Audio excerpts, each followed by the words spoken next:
जादुई पतंग। एक गांव में अरुण और रूही नाम की दो छोटे बच्चे रहा करते थे।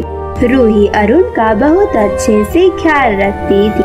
अरुण और रूही का अब इस दुनिया में कोई नहीं था। वे दोनों ही एक दूसरे का सहारा थे। दरअसल अरुण और रूही की माता पिता की मृत्यु गांव के एक बाढ़ में हो चुकी थी। उस बाढ़ की वजह से कई लोगों का घर तबाह हो चुका था और उसी बाढ़ में अरुण और रूही के माता पिता भी चल बसे थे। उस दिन से अरुण और रूही ही अकेले ही रहती और वे दोनों एक दूसरे का ख्याल रखते। ऐसे ही दिन बीत रहे थे। रूही दूसरों के खेतों में छोटा मोटा काम कर लिया करती थी, लेकिन रूही अरुण को कोई भी काम नहीं करने देती थी। वह उसे छोटे से सरकारी स्कूल में पढ़ने के लिए भेजती ताकि वह कुछ पढ़ सके और कुछ बन सके।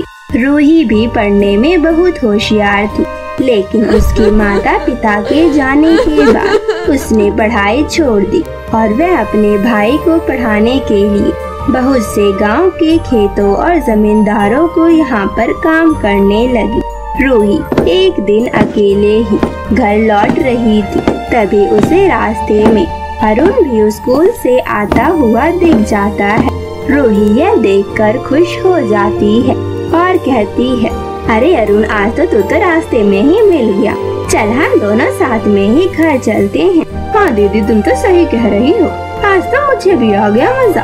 आज हम दोनों एक साथ घर जाएंगे। लेकिन दीदी, आज सुबह आप खाना नहीं बना पाई थी। मुझे बहुत तेज भूख लगी है। आपके पास कुछ पैसे हैं तो कुछ खाने के लिए ही ले लो। रूही के पास थोड़े बहुत पैसे होते हैं, जिसे देखकर वह कहती है, हाँ अरुण, तू सही कह रहा है। चल मैं तुझे कुछ आइसक्रीम दिला देती हूँ। गर्मियों का मौसम है, तुझे भी थोड़ी ठंडक मिल जाएगी। उसके बाद रूही अरुण को एक आइसक्रीम दिला देती है, लेकिन वह अपने लिए एक भी आइसक्रीम नहीं ले पाती है, क्योंकि उसके पास अपने लिए आइसक्रीम लेने के लिए पैसे नहीं थे।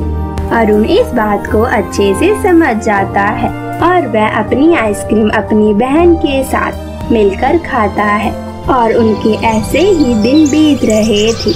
लेकिन कुछ ही दिनों में रूही और अरुण के सर पर गरीबी का बोझ बढ़ता ही चला जा रहा था। अब रूही को कोई भी गांव में काम दे नहीं रहा था, जिसकी वजह से उनके घर में खाने पीने के लाले पड़ रहे थे। ये सब देखकर रूही बहुत ही दुखी हो जाती है और वह एक ठोस कदम उठाने का फैसला करती है। मैं अब इस गांव में नहीं रह सकती हूँ। मुझे यह गांव छोड़ना ही पड़ेगा, नहीं तो मैं और मेरा छोटा भाई यहीं पर भूखे ही मर जाएंगे। और ये गांव वाले हमारे कोई भी काम आने वाले नहीं हैं। इन लोगों को हम पर थोड़ी सी भी दया नहीं आती है। हम इतने छोटे और नाजुक बच्चे हैं, फिर भी ये लोग हमें एक वक्त की भी रोटी नहीं दे पाते हैं। पता नहीं कैसे गांव वाले थे। एक हमारे माता पिता थे जो कि कई भिखारियों और कितने लोगों को दान किया करते थे, लेकिन इन गांव वालों को तो हमारे माता पिता की भी याद नहीं आती है। मैं कल ही ये गांव छोड़कर शहर चली जाऊंगी और वहाँ पर जाके छोटा मोटा काम करके अपने छोटे से भाई को पढ़ाऊंगी। यह सब सोचकर रूही शहर जाने का फैसला कर लेती है और अगले दिन अपने छोटे भाई अरुण को लेकर शहर पहुँच जाती है। लेकिन रूही को कई दिनों तक कोई काम ढूंढने पर भी नहीं मिलता है। ये सब देखकर रूही बहुत ही उदास हो जाती है और आखिर में वह एक सड़क के किनारे भीख मांगना शुरू कर देती है।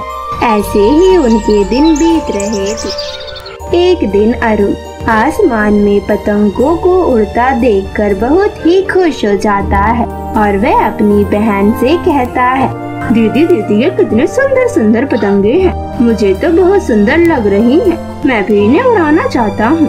दीदी, मुझे भी आप दिला दो ना।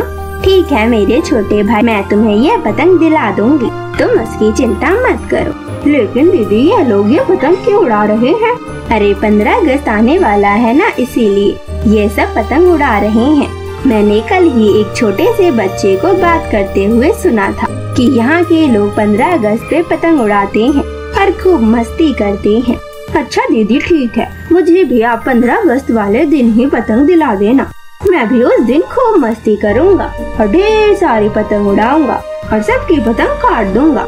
आसमान में सिर्फ मेरी ही पतंग रहेगी। रूही अपने छोटे भाई की खुशी देखकर बहुत ही खुश हो जाती है, लेकिन वह मन ही मन बहुत ही उदास होती है कि अभी तो उसके पास पैसे नहीं हैं।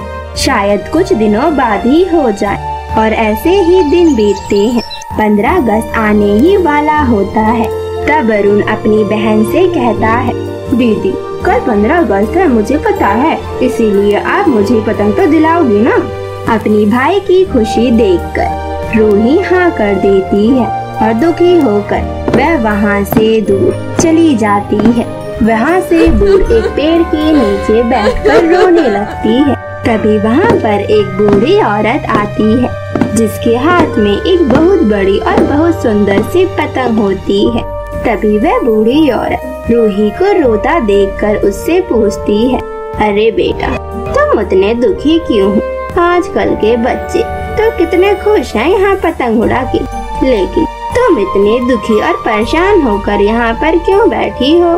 उसके बाद रूही अपनी सारी दिक्कतें बता देती है। तब वह बूढ़ी औरत कहती है, अरे बेटा इतनी सी बात के लिए नहीं रोते हैं, ये लो, ये तुम मेरी पतंग रख लो। मैं तुम्हें देकर ये पतंग बहुत ही खुश होंगी, लेकिन इस पतंग का सही इस्तेमाल करना। ये और पतंगों की तरह नहीं है, ये एक जादुई पतंग है जिसे तुम्हारा भाई उड़ाकर बहुत ही खुश हो जाएगा। इस पतंग को उड़ाना बहुत ही आसान है और ये आसमान में जाते ही सारी पतंगों को कैंची की तरह काट देगी और तुम्हारे भाई का सपना भी पूरा हो जाएगा। आसमान में सिर्फ तुम्हारे ही भाई की पतंग उड़ेगी। और हाँ, तुम इस पतंग से अपनी इच्छाओं को भी पूरा कर सकती हो और अपने छोटे से भाई को आगे तक बढ़ा सकती हो और अपना जीवन भी सुधार सकती हो। ये सुनकर रूही बहुत ही खुश हो जाती है और रूही की खुशी देखकर वह बूढ़ी औरत भी बहुत खुश हो जाती है। रूही खुशी खुशी उस पतंग को लेकर आती है और 15 अगस्त वाले दिन रूही अपने भाई को देती है, जिसे देखकर उसका भाई अरुण बहुत ही खुश हो जाता है और उस पतंग को उड़ाता है। वह पतंग चुटकियों में ही आसानी से उड़ जाती है। तब यह देखकर अरुण कहता है, अरे दीदी ये पतंग उड़ाना तो बहुत ही आसान है, देखो मैंने कितनी जल्दी ये पतंग उड़ा दी। आसमान में जाते ही वह पतंग अपना जादू दिखाना शुरू कर देती है और वह पतंग कहती है, अरे आज तो बहुत मजा आएगा, 1 साल बाद तो ये त्योहार आता है, आज मैं सारी पतंग को काट दूंगा और सिर्फ आसमान में अरुण की पतंग ही उड़ेगी।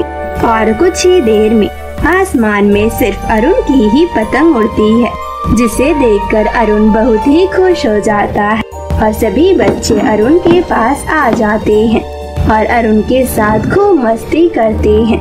यह सब देखकर रूही बहुत ही खुश होती है और अरुण खुशी खुशी इस त्योहार को मनाता है। उसके बाद रूही उस जादुई पतंग से रहने के लिए घर और अरुण को पढ़ाने के लिए ढेर सारे पैसे मांगती है।